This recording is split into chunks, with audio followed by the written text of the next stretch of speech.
Hope you're doing well. Welcome to the regularly scheduled Community Development Committee meeting of the Metropolitan Council. I'm Committee Chair Robert Lilligren for Monday, August 16th. Before calling the meeting to order, just remind folks that COVID-19 is still causing us to alter our procedures. The Metropolitan Council Chair has determined it's not practical or prudent to conduct in-person committee meetings in response to COVID-19 pandemic. Accordingly, that council members will participate in this meeting by phone or other electronic means.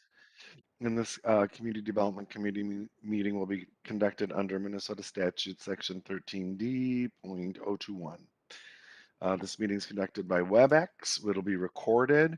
Members of the public will be able to monitor this meeting by going to the agenda online to view the live stream of the meeting. The video is embedded right there at the Met Council website along with the agenda. We'll do a roll call for each business item. WebEx has a written chat function. Committee members, please only use that function to address technical difficulties, like if you can't hear. For council members, staff, and guests who may be speaking, we'll communicate with each other through speaking, and this ensures that even people listening to the recording can hear all comments. So if there are no questions prior to starting, I will call this meeting to order and we will establish a quorum with a roll call. Michelle, please call the roll. Yes, Chair Lilligren. I did receive advance notice that Councilmember Mousse will not be attending today. So Thank you, I Michelle. will start with Atlas Ingebrigtsen, Chambliss, Here. Cummings, Here. Johnson, Here. Lee, Here. Lilligren, Here. Lindstrom, Here. Vento, Here. Wolf. Here. Thank you. Thank you, Michelle. We have a quorum and can continue on. In our agenda, the first item on our agenda is approval of the agenda. Members and guests, you can see the posted agenda on the Met Council website. If there are no objections or changes to the agenda, then we can move on to our business. Any changes or amendments to the agenda? Cool, hearing none. The next item on our agenda is the minutes from the August 2nd regular Community Development Committee meeting.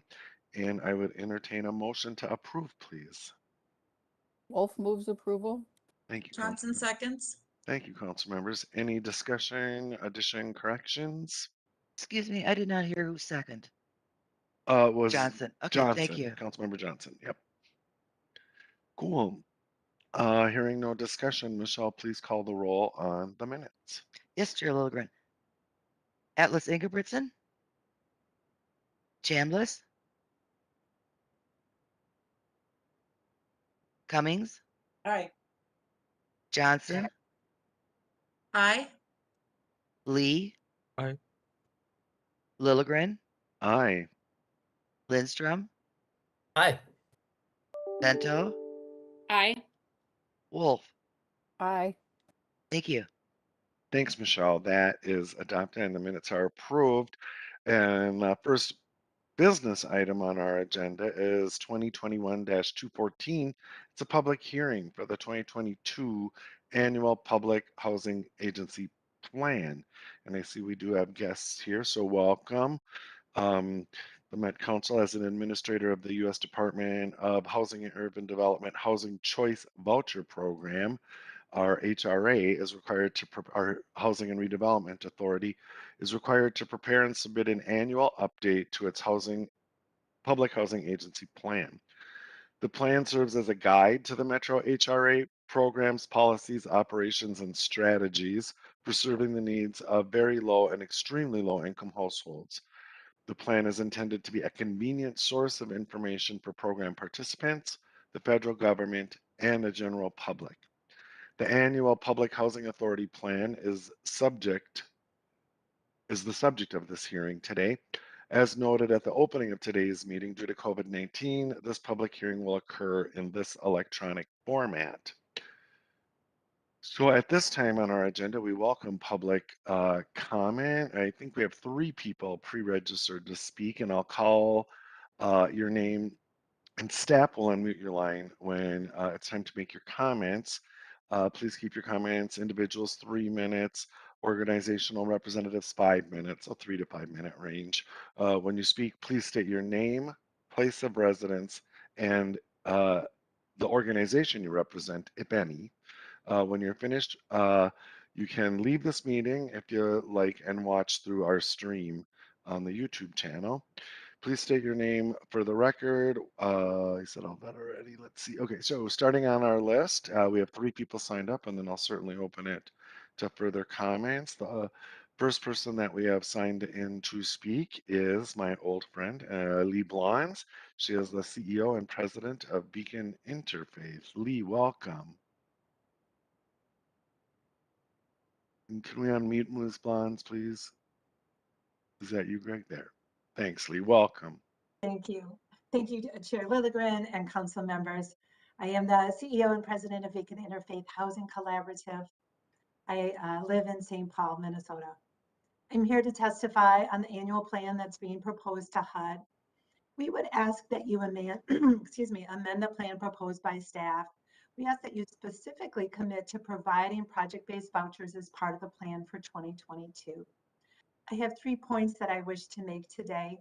The role of an annual plan, the community development role of the Met Council, and the importance of this specific resource to break through racial segregation in our region.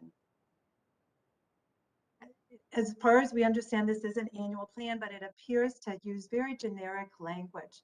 From our perspective, it says that the Met Council may do project-based vouchers or may not. We ask you to actually engage in the annual planning on the resources available for regional affordable housing development. In the discussions that we've had with many of you, you've shared that it's not always clear to you when and how you have an opportunity to influence Met Council policy and practice.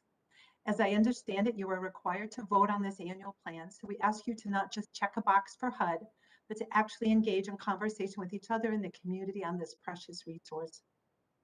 We know the Met Council values community engagement. We applaud the engagement of the Resident Advisory Council that we understand was facilitated by staff.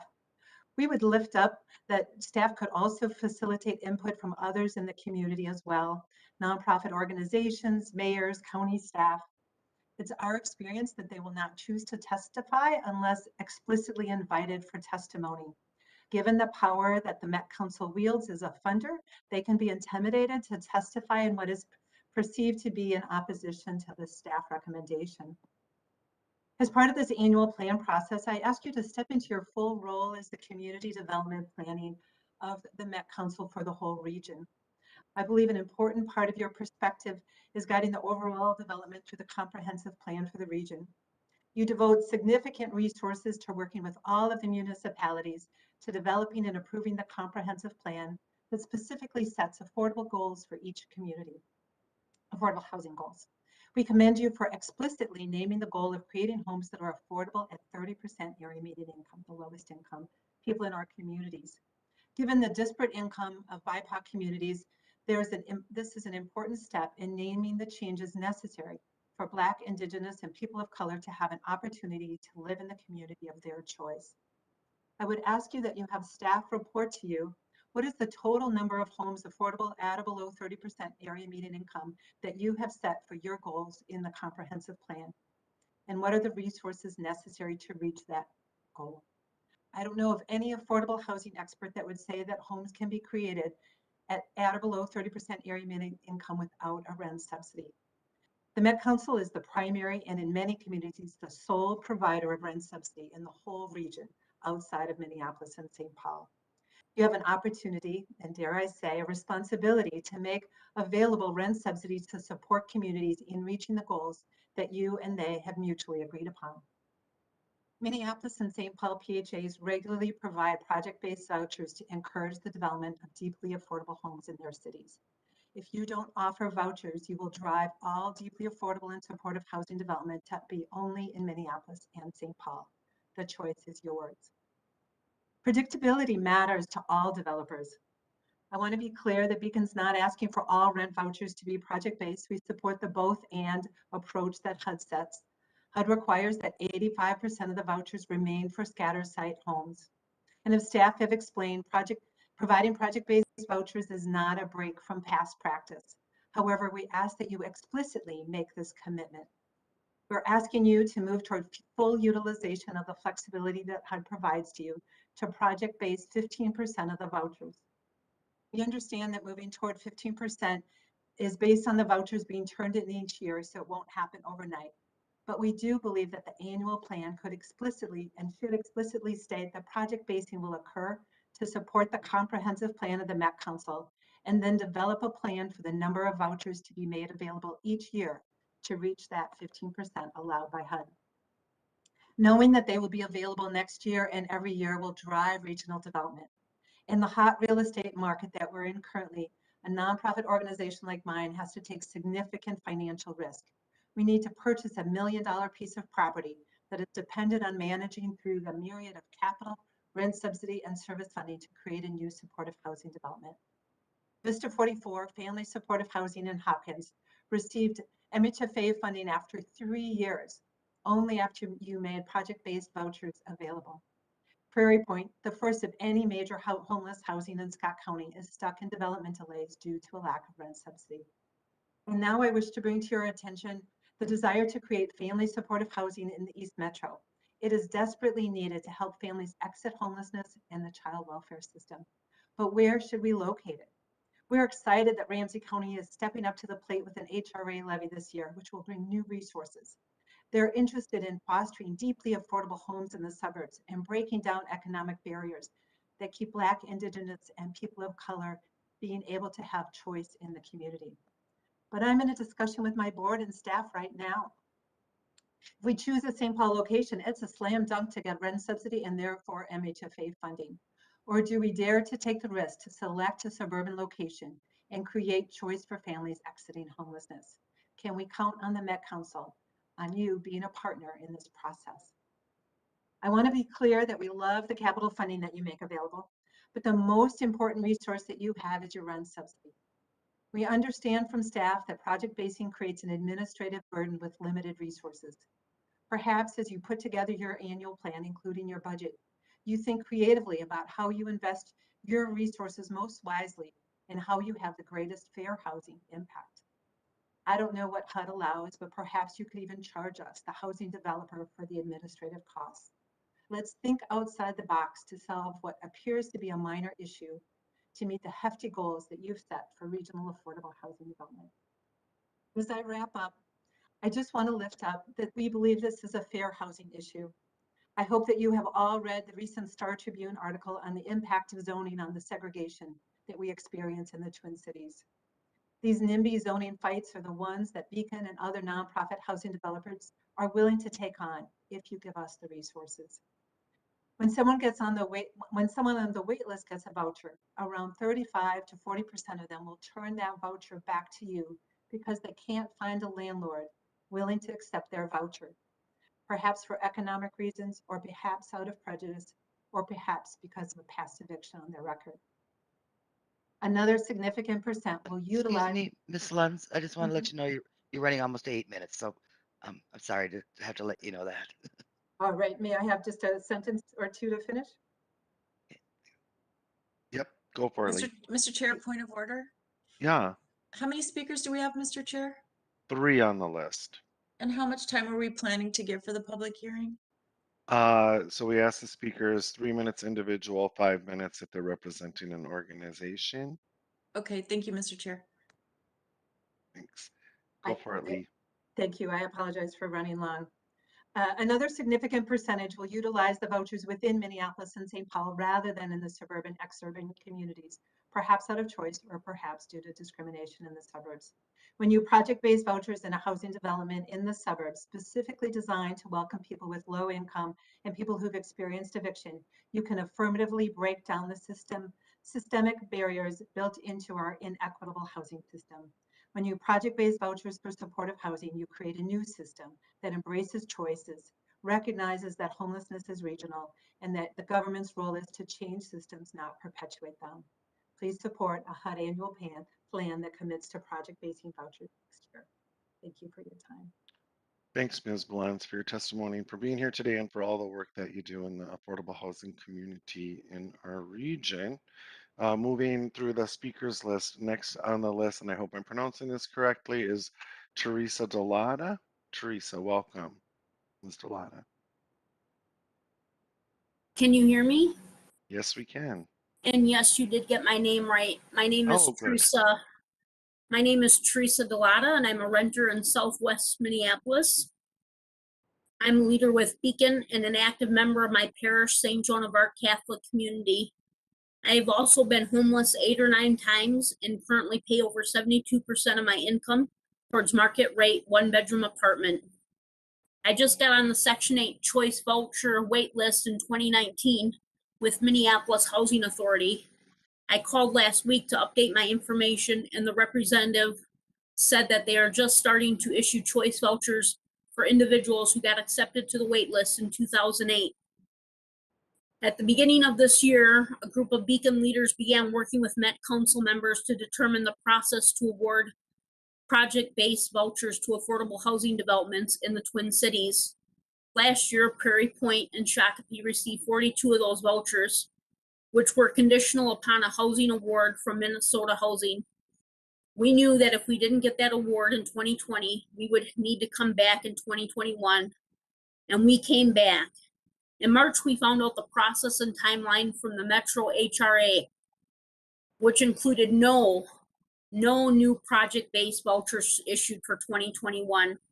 After meeting with Met Council members in late April through early June, this committee determined there would be no project-based vouchers this year, but would look into this important issue again in August. Even as late as today, August 16th, we have been meeting with Met Council members on the critical issue of project-based vouchers. As a person who is on a wait list for a Section 8 choice voucher, which many landlords are not accepting, I was disappointed and disheartened by the limited choices before public officials at this time. I understand that project-based vouchers may take away from Section 8 choice vouchers, but I do not feel we need to be pitted against one another. I was enraged because I believe that all people deserve a home before, during, and after a pandemic. And I'm enraged because reality remains at this time that a lot of landlords are not taking Section 8 choice vouchers, and the wait list is incredibly long. That means those vouchers from the Met Council that were issued still may not get used this year to ensure the most vulnerable in our communities have a safe and secure home.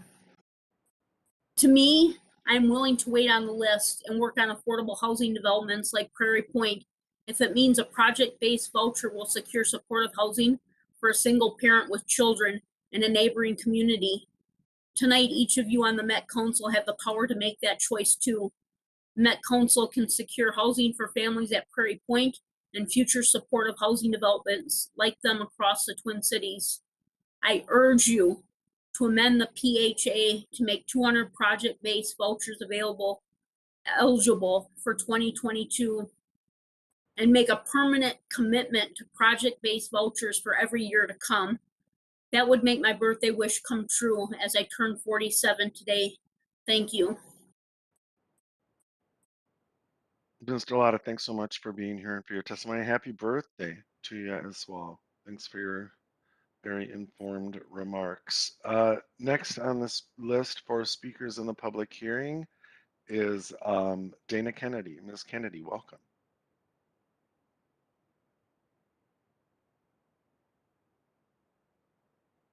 And Ms. Kennedy, are you there? I saw you earlier. Can we unmute Ms. Kennedy's microphone, please? Can you hear me now? Now we can. Oh, Thank you. perfect.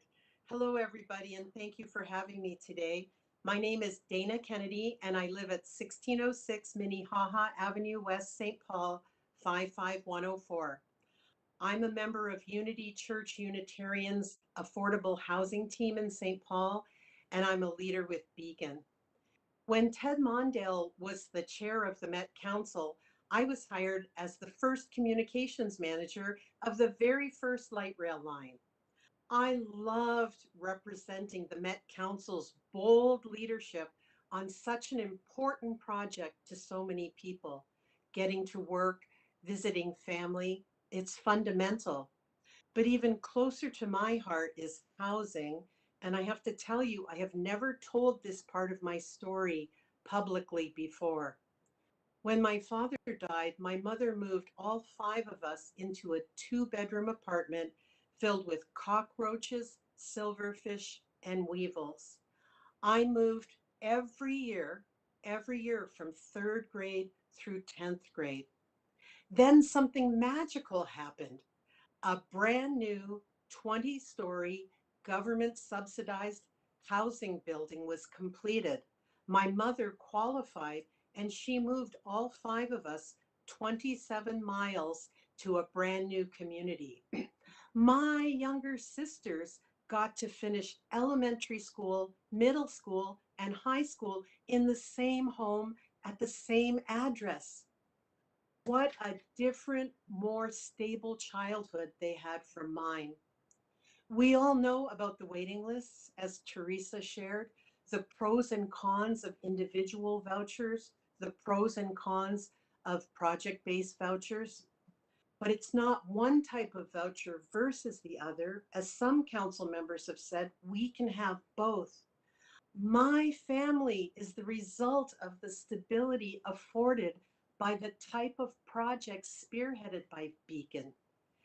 Families like mine will move to a new community and build a new stable life.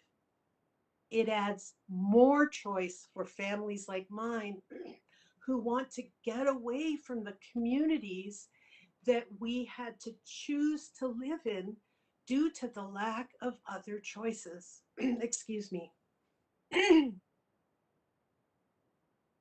Some families will prefer individual vouchers, and that's fine.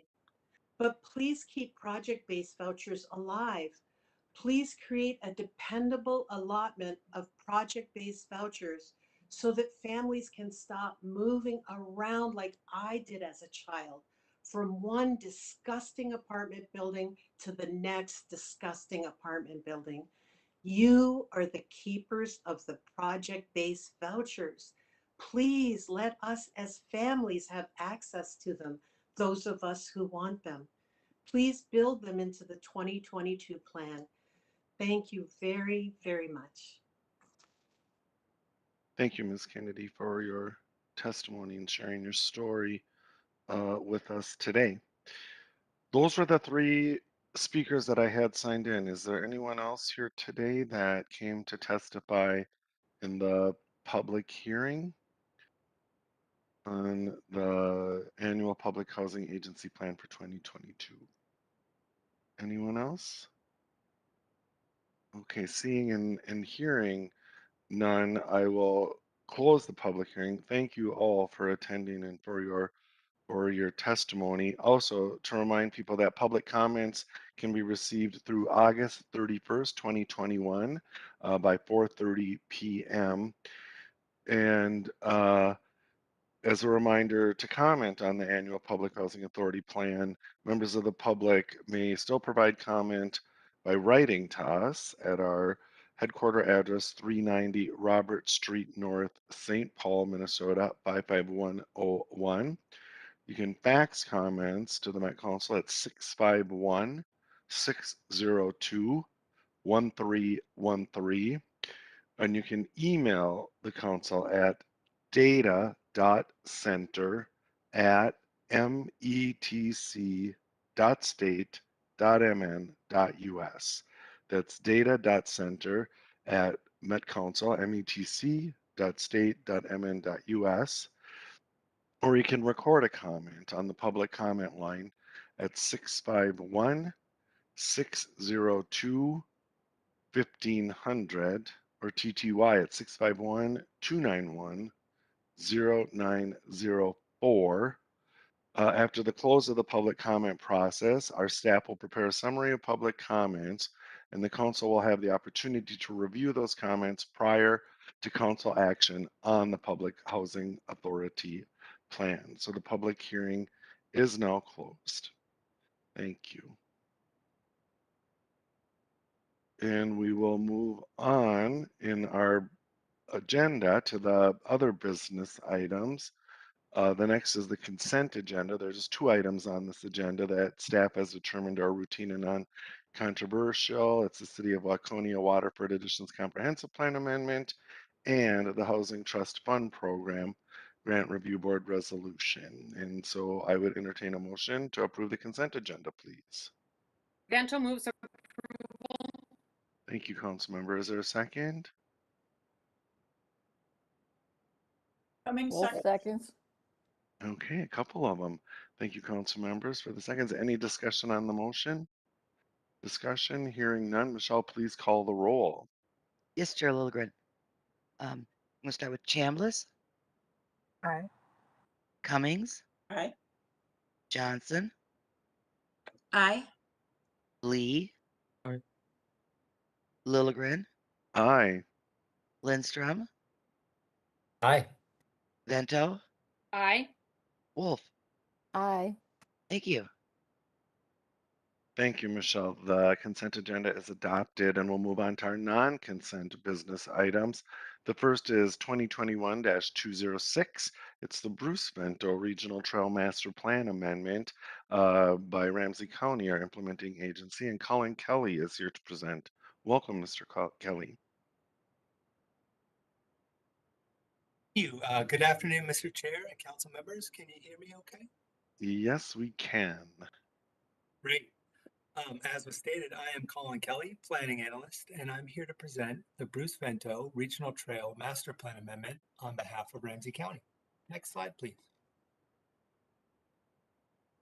Ramsey County portion of the Bruce Vento Regional Trail is located near the center of the regional park system on the east side of Ramsey County. The figures on the left and in the center are figures 1 and 2 in the staff report.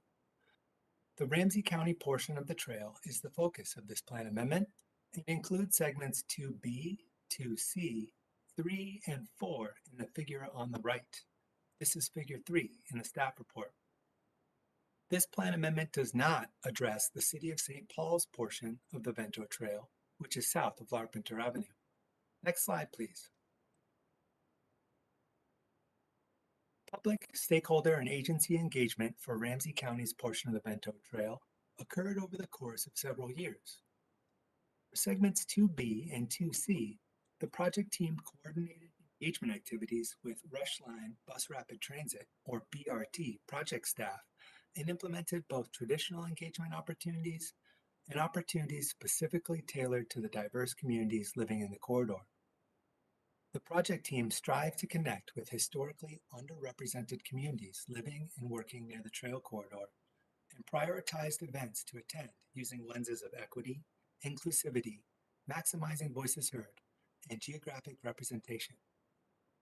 Participants in this engagement prioritized safety and security along the trail, supported the use of landscaping to provide as much separation from the BRT as possible, and supported the advantages of connecting communities in northern Ramsey County to St. Paul, both through a multimodal trail and through its connection with the Rush Line BRT. Segments 3 and 4, 2 public open houses were held in May 2016. Public meetings provided an opportunity for residents and other stakeholders to provide input on the proposed alignments and design considerations for a future extension of the regional trail. Ramsey County initiated a planning study in 2018 to refine alternative trail alignments and held 2 engagement meetings in October of that year. A final open house meeting was held in 2019, and comments received informed the preferred and alternative alignments of the regional trail. Next slide, please. Ramsey County maintains close working relationships with the public agencies along the trail corridor, including the cities of St. Paul, Maplewood, White Bear Lake, and Vadnais Heights, as well as White Bear Township. Ramsey County also coordinates with the Minnesota Department of Natural Resources and watershed organizations with jurisdiction over construction activities. Generally, any planning activities that relate to the trail corridor are coordinated with the appropriate agency staff for input and feedback. As part of the development of plans for Segment 3, the county convened a project management team consisting of representatives from White Bear Lake, Vadnais Heights, White Bear Township, Burlington Northern Santa Fe, or BNSF, Railway, Ramsey County Public Works, and Rushline Leadership. This group provided feedback and direction on plan alignment alternatives, typical section details, and identified planned local projects for consideration in the design of Segment 3 of the trail. Next slide, please. According to the plan amendment, Ramsey County recognizes its role and responsibility in advancing racial and health equity within the county. Planning for the regional trail included multiple rounds of community engagement to ensure the trail alignment will meet the needs of the communities that it seeks to serve. Preliminary studies for the regional trail also included identification of low income and Black, Indigenous, and people of color, or BIPOC, populations within the county that would be served directly by the trail, and the enhanced multimodal access to those communities that are more likely to not own a car. The figure on the right is figure 6 in the staff report. Regional trail will benefit people with low incomes, BIPOC populations, those with disabilities, youth, and elders by providing a safe, multi-use trail that connects housing, shopping, schools, jobs, services, and transit facilities. And because the trail is directly linked to Rushline BRT, the trail will provide improved transit access to communities and businesses around Frost Avenue, Highway 36, Interstate 694, and elsewhere. Next slide, please. The development concept for the regional trail can generally be broken down into 3 main segments: the Rushline collaboration, or segments 2B and 2C, Buerkle Road to White Bear Avenue extension, or segment 3, and a future extension, or segment 4. We'll start with the Rushline collaboration and move to segments 3 and 4 in the next 2 slides. Portions of the regional trail will run adjacent to the Rushline BRT. The figure at the bottom of the slide is figure 4 in the staff report. From Larpenteur Avenue to Buerkle Road, the trail will be reconstructed and realigned. Further north, from Whitaker Street to White Bear Avenue, a BRT station will be constructed along a short segment of new trail. Reconstructed trail segments will provide access to adjacent BRT stations, including updated Americans with Disabilities Act, or ADA infrastructure, landscaping, and stormwater management facilities. Next slide, please. Next up is Buerkle Road to White Bear Avenue, or segment 3. This is the first of 2 segments that will eliminate about half of the remaining 6-mile gap in the regional trail system in this area. Along with segment 4, this almost 3-mile segment is key to making a future connection with the Hardwood Creek Regional Trail in Washington County, and is being designed and constructed separately from the Rushline BRT project. Detailed design work for this segment has been completed and is planned for construction in 2024 or 2025, depending on funding availability. The proposed trail will use about a half mile of existing BNSF Railroad right-of-way, with the remaining portion, about 2.2 miles, constructed within Ramsey County right-of-way. Trail amenities envisioned as a part of Segment 3 construction include wayfinding, rest areas with benches and trash cans, landscaping for buffers, and vegetation replacement. During the design process, guiding principles included providing a trail that meets ADA and other accessibility goals, reducing impacts to vegetation and other natural features, providing interesting and diverse trail user experiences, and providing opportunities to improve adjacent community infrastructure like drainage and roadways. Next slide, please. Ramsey County is currently planning the second of 2 segments that will eliminate the trail gap in the regional trail system to the Ramsey and Washington County border. This segment extends from Whitaker Street in White Bear Lake north to County Road J. Between Whitaker Street and Highway 96, the trail is planned to be within the Lincoln Avenue right-of-way and adjacent to the BNSF Railroad corridor. The figure at the bottom of the slide is figure 5 in the staff report. For the remainder of this segment, from Highway 96 to County Road J, 8 different routes and alignments were studied over a 2-year period.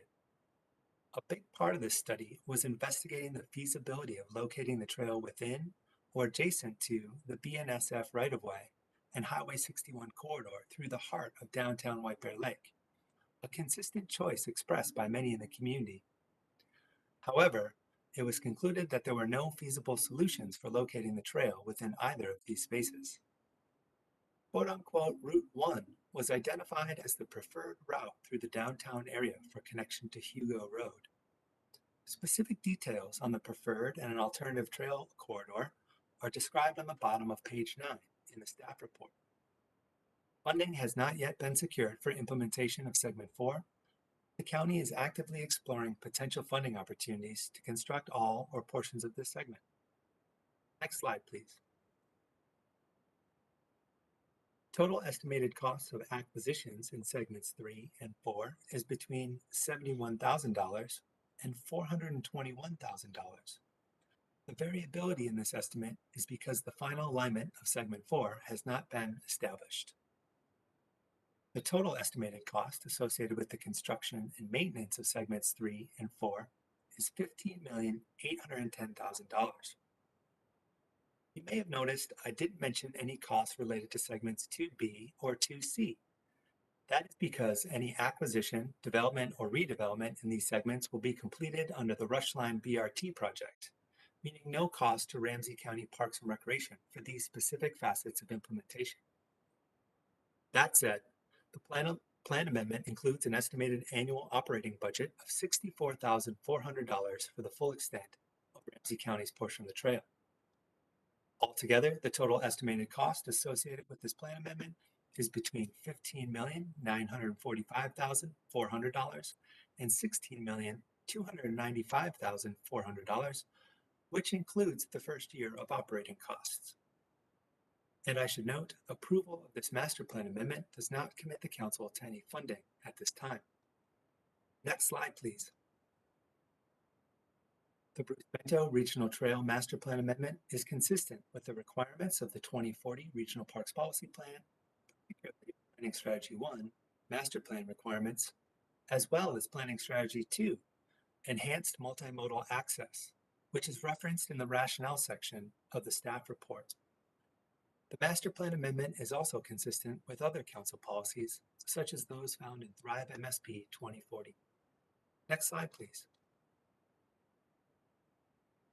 Proposed action before you then is that the Metropolitan Council approve Ramsey County's Bruce Vento Regional Trail Master Plan Amendment, inform Ramsey County that when Segment 4 alignments have been finalized, it must submit a future Master Plan Amendment to update regional trail boundaries and acquisition costs, and require Ramsey County, prior to initiating any new development of the regional trail corridor, to send preliminary plans to the Metropolitan Council's Environmental Services Division Assistant Manager. I should note that the Metropolitan Parks and Open Space Commission voted unanimously to approve the proposed action at its meeting on August 5th. And with that, I will stand for any comments or questions you may have. Thanks. Thank you, Mr. Kelly, for your report and for your work on this and for your team's work. It's a years-long effort, right? So, committee members, questions on that report? Councilmember Chambliss. Yeah, thank you for this updated information. It's just nice to see how this project is moving along. A couple questions on the equity analysis. The regional trail benefits. Do we have some numbers with regard to how many of the BIPOC visitors that exist that use the current routes would be impacted, and potentially how many are projected to use the amended routes based on the changes? Just want to know what the impact might be. Mr. Kelly. Yes, Mr. Chair and Councilmember Chambliss. As far as I understand, the master plan amendment does not include those specific numbers of BIPOC users of current routes of the Bruce Vento Regional Trail in Ramsey County versus the projected number of users of that route in the future. It includes more general demand forecast numbers for the trail, given population projections for Ramsey County and given current use for or near current use of the Bruce Vento Regional Trail, but it doesn't specifically call out the number of BIPOC users along the trail corridor to date or in the recent past, nor does it speak to what the projected number of users for the future trail alignments would be. Yeah, Councilmember Chambliss. Thank you for that response. I think it would be really good to start plans for measuring impacts, especially when we say that we want to benefit a particular community or a particular corridor. I think it's really important to do an assessment of where we are today. So, and then when we have some projections, we can see how our project performed. So if we could maybe have somebody gather that information based on current usage by BIPOC residents and non-BIPOC residents, I think that would be very helpful for future analysis. Thank you, Councilmember. Further discussion on Mr. Kelly's report? Further discussion? Great. Seeing none, Mr. Kelly has proposed a series of 3 actions related to the approval of the Bruce Vento Regional Trail Master Plan Amendment, and I would entertain a motion to approve, please. Move by Lee. Thank you, Councilmember. Is there a second?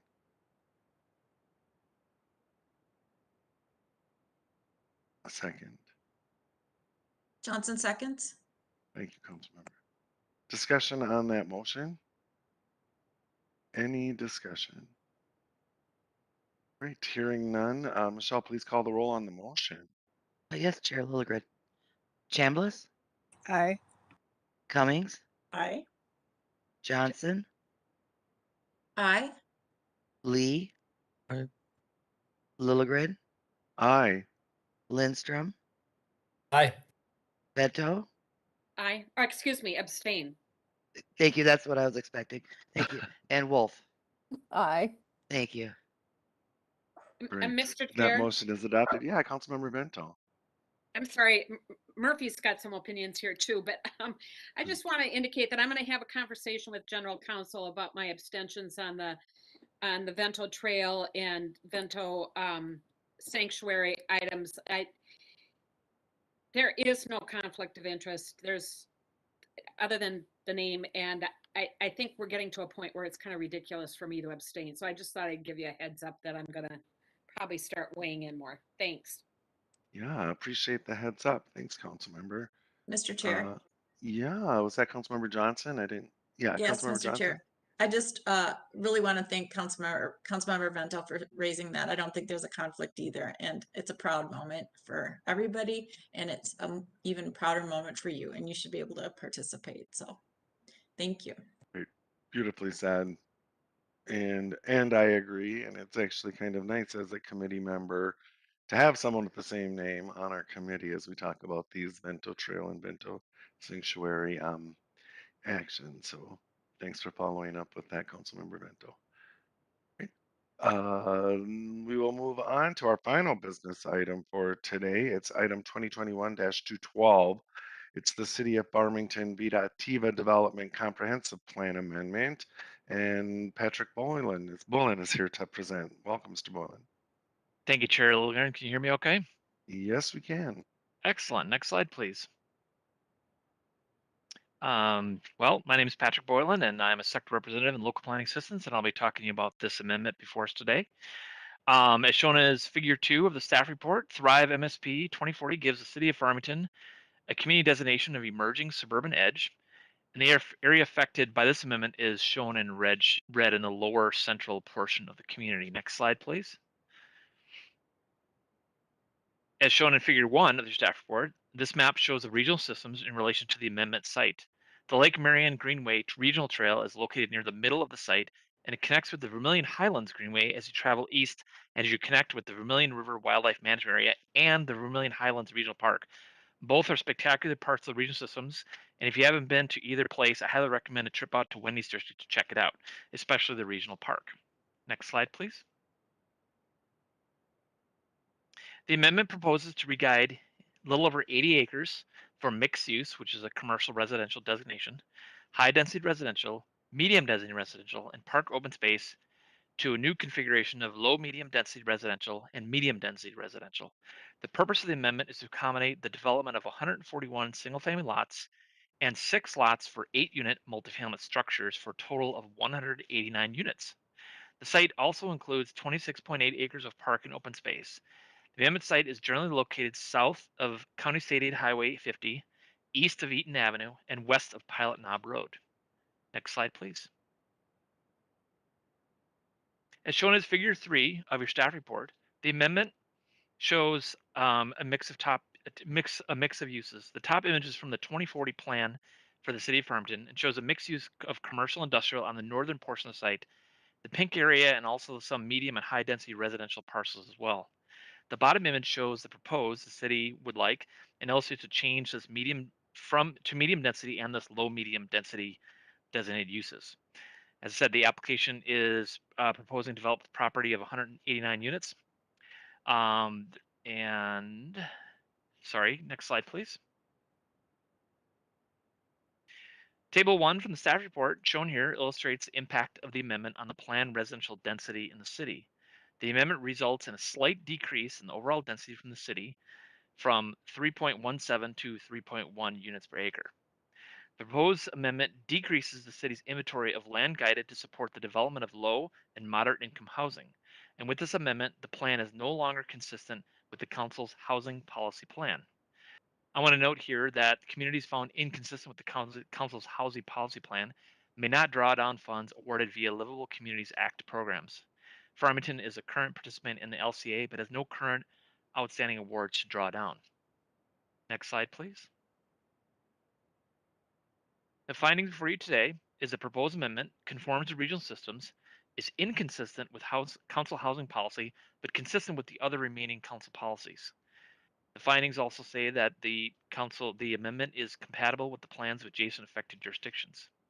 Next slide, please. The proposed action before you today is that the Metropolitan Council authorize the City of Farmington to place its comprehensive plan and amendment in effect, find that the amendment does not change the city's forecasts, find that the amendment renders the city's comprehensive plan inconsistent with the council's housing policy, and the city is therefore considered not in good standing for purposes of Livable Communities Act programs. Next slide, please. Furthermore, to advise the city to be consistent with the council housing policy, the city needs to re-guide additional acres expected to develop in the 2021 to 2030 decade and to a land use with a minimum density of 12 units per acre, or raise the minimum density of existing land use to 12 units per acre to accommodate a minimum of at least 120 additional units. And finally to implement the advisory committees and the review record for parks, wastewater, forecast, housing, and natural resources. Chair Lilligren, I'm available for questions at this time. Yeah, thanks, Mr. Welling, for the report and for your work on this. Committee members, questions on that report? Councilmember Vento. I don't have a question, but curiosity got me. And even though I have an Italian surname, ciao is about the limit of my Italian. So I looked it up, and vita attiva means active life or active lifestyle. And I think that's a pretty cool name for such a development. So kudos to whoever was creative enough to come up with that. And Councilmember Wolf, please pass on my applause for the name. Thank you, Councilmember. And if there's no discussion, I'd recognize Councilmember Wolf for a motion, please. Thank you, Mr. Chair. I would move approval of the staff report. Thank you, Councilmember. Is there a second? A second. Vento seconds. Thank you, Councilmember. Any discussion? Any discussion? Well, here, Councilmember Wolf, I thought you were going to give us one of your travelogue reports on the goings on around this property. Well, That's on the edge of the developed part of town, so there's not a whole lot of things going on. They Okay. near there is some land that Hy-Vee bought, and the city has been anxiously awaiting for a grocery store, but Hy-Vee is taking their own time, and that's led to a lot of frustration with people calling City Hall and saying, "Where's my Hy-Vee?" Uh, And City Hall feeling very helpless about it because although it's been approved, the business can develop at whatever at pace it its wants to. pace. Well, thank you for that info. We have a motion and a second before us. Any further discussion? Further discussion. Hearing none, Michelle, please call the roll on the motion. Yes, Chair Lilligren. Chambliss, Okay. Cummings, Aye. Johnson, Aye. Lee, Aye. Lilligren, Aye. Lindstrom, Aye. Vento, Aye. Wolf. Aye. Thank you. Thank you, Michelle. That motion carries, and we have dispensed with our business items and our entire agenda for today. Director Barajas or Michelle, anything else for this committee? Um, Just to, oh, go ahead, Michelle. well, I was gonna say, go ahead. I don't have anything, so please go ahead, Lisa. I was just going to provide a friendly reminder that our next CDC meeting is the Tuesday after Labor Day. Don't Right. come on Monday, and I hope you have a wonderful holiday. Yeah, and I'll second that. Yeah, Councilmember Johnson. Thank you, Mr. Chair. Just, because we're at information on the agenda, I really appreciated the email that Terry Smith sent out to all of us, reminding us that it's Affordable Housing Month and our advocacy really matters every day of the year, but certainly with our congressional delegation. And I remember, and Councilmember Cummings will remember this, and I think Chambliss was with as well, but we took some time to meet with our congressman in the 3rd district, Dean Phillips, a couple of years ago, maybe already. And I don't know if this group would be interested in meeting in small groups with our congressperson, maybe over the next, given amount of time, or trying to just set up a meeting. Certainly the month will expire before we can have an in-person meeting. But I think that was very valuable, not only for the congressmen, but their staff, so that they know the issues that we're working on in the trenches. And so I just, if our group from 3rd Congressional would like to maybe get together again, and others, I think that'd be a good idea based on the timing of our respective Congress people. So I don't know. I'm happy to start a conversation with the staff in our congressperson's office, and maybe get everybody together again if others would want to do that. Thank you. Yeah, and again, there's just so much going on in the world, right? And yet right here in our backyards, they need to really continue to hear from us at the Met Council as their partners in trying to solve for affordability and equity throughout the region and our state. The only other thing I'd like to just say is, this will probably be somewhat of an unpopular position, and I'm not a hardliner, but for somebody who's worked on affordable housing during my entire career of public service, I'm getting a little concerned about this one-size-fits-all zoning that's being proposed at the legislature. I don't want to get into it now, but some of the things that worry me are that one-size-fits-all zoning or one-size-fits-all decisions generally don't serve us well, even though the intentions are absolutely laudable and wonderful. And I know that we, of course, are reviewing and approving or accepting for approval comp plans across the region. But I just want to note that zoning alone, just like everything, there's no magic wand or silver bullet in the work that we're doing. And by doing a one-size-fits-all zoning can actually go counter to the work that a lot of us in affordable housing are trying to do. And especially when I see that they're going after the planned unit development zone, the PUD zone, that's where we found some of our greatest success in the city of Plymouth, because we could cater and figure a zone that worked exactly how we needed it to. It could be mixed use. It could take into account some environmental problems that were taking place on site. We could put the densities that needed to happen in order to secure funding, at least have the best chance of secure funding. So I hope my colleagues will kind of have a conversation with their local elected officials in their cities about this matter. I know that there are a lot of communities out there that I just want to tell you, one of the tools we used in Plymouth was, instead of giving high density zoning across the board in places that we did want affordability, we actually held back that zoning and we made them prove it to us. And then we would give it. Because in Plymouth, you could put high density zoning in place and you'd get extremely high rents. It was all market rents. There's nothing that we could do that would mandate affordability went in. And as we all know, based on even the conversations on the agenda tonight, unless there's money available, any zoning one size fits all program is not going to solve the problem. So I just want you to know that there's two sides to that coin, and I encourage everybody to have a discussion with your local officials. I've just seen so many people throughout the region, including the suburbs, which seem to be a lot of times the target of this, working fearlessly to do this. And Beacon is trying to place them, and others are trying to place affordable units that provide opportunity for all people. So I was a bit disturbed about that. I don't know if correlation necessarily is causation.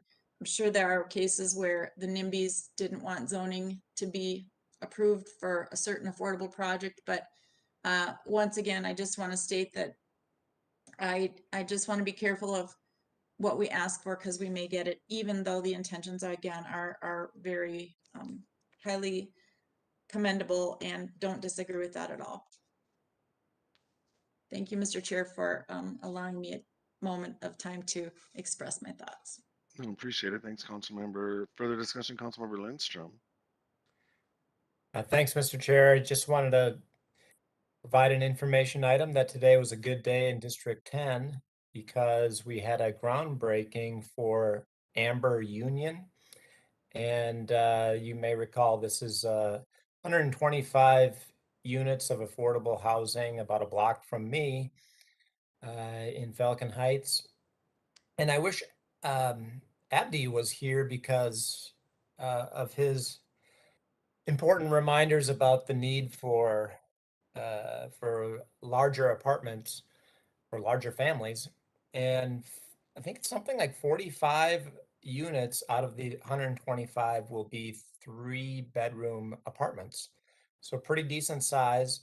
Met Council kicked in close to $1 million to improve this contaminated building, which is the old Harvest States building, Cenex Harvest States. It's like that iconic building on Snelling and Larpenter that's been there since 1948. The best example of Art Deco architecture around. Anyways, it was a great day. Ramsey County kicked in money, Met Council kicked in money, the state kicked in money, the city kicked in TIF money, private sector cash. So it's a great partnership, and it's going to be wonderful when it opens in a year. Thanks. Thank you, Councilmember, for sharing that great news, and congratulations to your district and to the whole region for this development. I've been wondering what's going to happen at that site for a while. It is iconic, as you say. Oh, anything else, committee members? Anything else? Seeing no further business before this committee, we're adjourned. Enjoy the evening, everyone. Bye. Bye-bye. Bye. Have a good week. Have a good week.